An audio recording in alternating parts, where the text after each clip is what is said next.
Hey folks, you've made it to Chill Mini Painting, where we have another beautiful model to paint courtesy of Artisan Guild on Patreon. I have been delaying painting this particular miniature until I was feeling solid with speed paints, because as you can see, this mini has tons of fine detail in the jacket. We are also taking this pirate Parrot as an invitation to go bold with colors, weaving in some purples and oranges into the feathers, some bright reds, blues, and purples into the clothing. Then we will wrap it up with a nice glossy finish to bring it all together. I'm going to let the paint do most of the talking today, but I'll have some comments here and there about some specific colors. You can follow along with the colors I use for the model in the timestamps. Also, if you haven't already, it would help me out if you could like and subscribe. Alright, let's chill and paint. So to start, I went with a really bold choice in the jacket, Caribbean blue. I believe that how successful a paint is decided before you pick up a brush when you're deciding on your colors. I think this model is inviting me to go light and bright. So I went with the lightest blue in the 50 speed paint collection, thinned down with a drop of speed paint medium so the dry brushed base coat still pokes through. This is poppy red, and it's also thinned down with a bit of the speed paint medium. If a paint is too thick, it can end up looking a little flat on the model, in my opinion, and you can always add a second coat if you feel like it is a little too thin.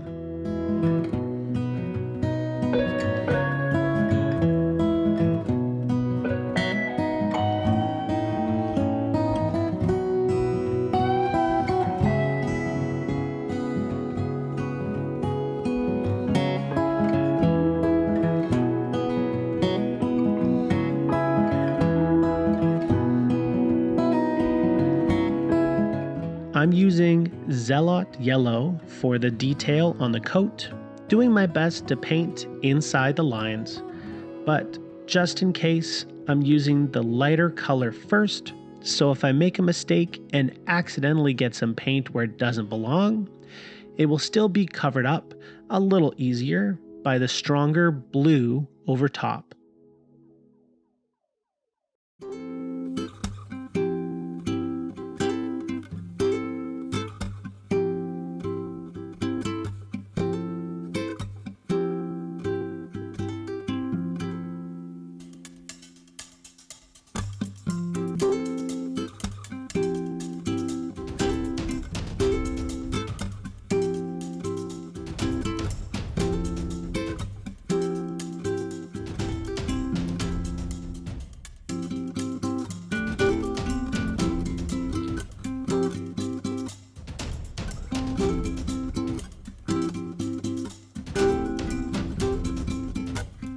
The primary color in the Parrot face is going to be Moody Mauve. Again, thinned down with the medium, so the highlights from the dry brush are still nice and bright.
I'm using warrior skin for all of the leather here.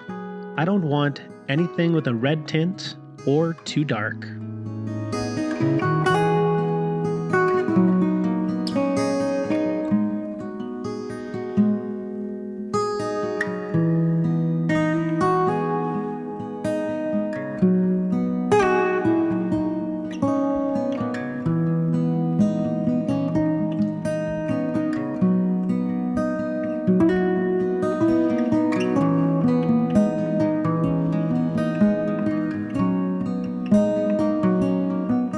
The secondary color for the feathers is Nuclear Sunrise, an orange I absolutely love to use as an accent color, and hopefully a nice complement to the purple. At the end, I use a dry brush technique to try and blend the two colors together, so stay tuned.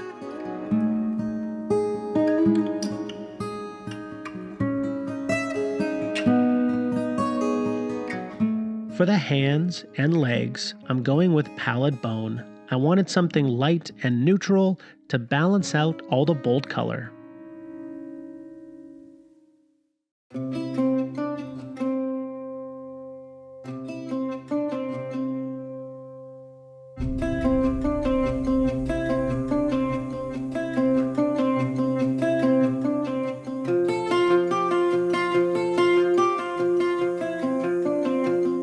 For the wood on the base, I'm grabbing a nice dark Satchel brown.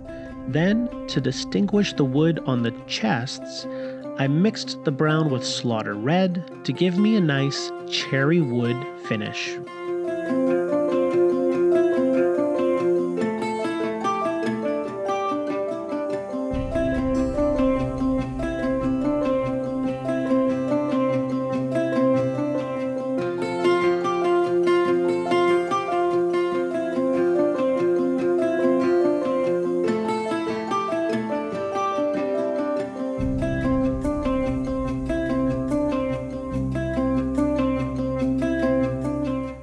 I went with Maize Yellow for the beak, which is actually the first time I used the color. Pretty solid yellow, lots of pigment, and good coverage.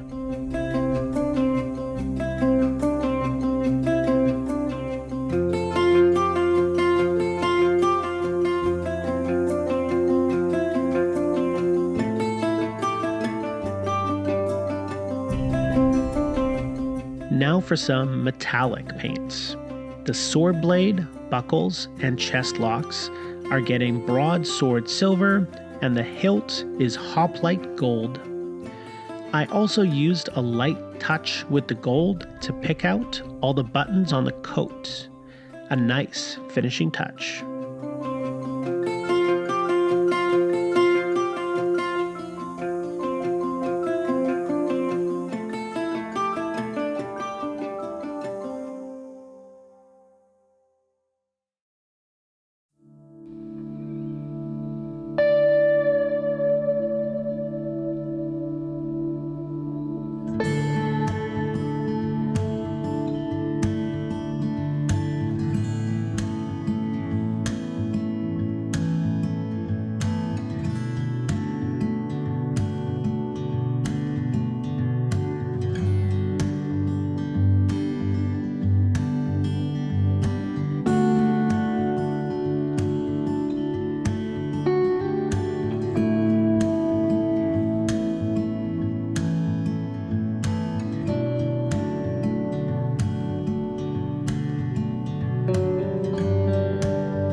touch of dark on the model with some burnt moss.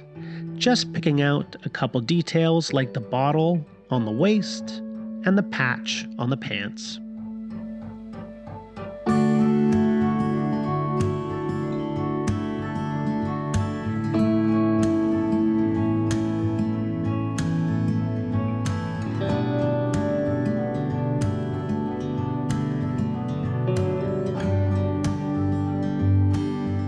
The tongue is getting a little murder scene purple.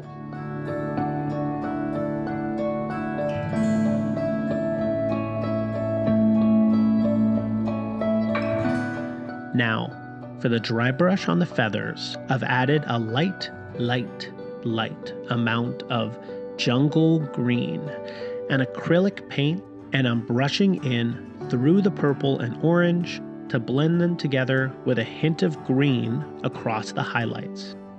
This is a little delicate because too much green will just cover up the speed paint underneath. I'm looking for just a little suggestion of green sheen on the feathers. I also decided to take a stab at the eye, which is something I usually just avoid. A bad eye can make a well-painted model look terrible. But this model's eye was so big, I didn't think I could get away with it. So, I plant the elbows, bring the wrists together for support, and try to give the eye one deliberate brushstroke and hope it turns out okay. In this case, we did pretty well. To finish everything off, we're going to cover the whole model with a glossy nail polish. This not only makes the model colors brighter, but also makes the mini nicer to handle.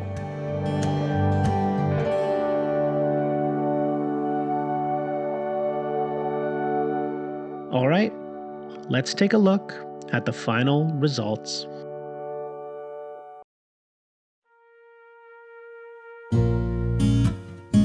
So, overall, I'm thrilled with the results. I've been working with speed paints for a while now, and I have been saving this mini in particular because I loved the design so much. But I recognized that the detail in the coat was going to be tricky, and the color combinations were going to be super important. I tried to make it all nice and bright, but still a cohesive color scheme, and I nailed it. The coat is an awesome baby blue, the red pants look rad, and the detail in the coat and the shirt is beautiful. The thing I might have changed is trying to get a bit more green in the feathers, but overall, I'm satisfied. Let me know what you think in the comments. I am loving all the feedback, positive and critical. It makes me a better painter. Now, let's go ahead and take a look at the glossy finish. I have to admit, I am totally addicted to this glassy comic book style finish. This shot is actually several days after the top coat went on, and I think it shows that the glossy finish does settle a bit with time. I find that it does so much to clarify the color scheme and solidify the contrast, exactly what I think speed paint alone is lacking. So, as always, thanks for watching.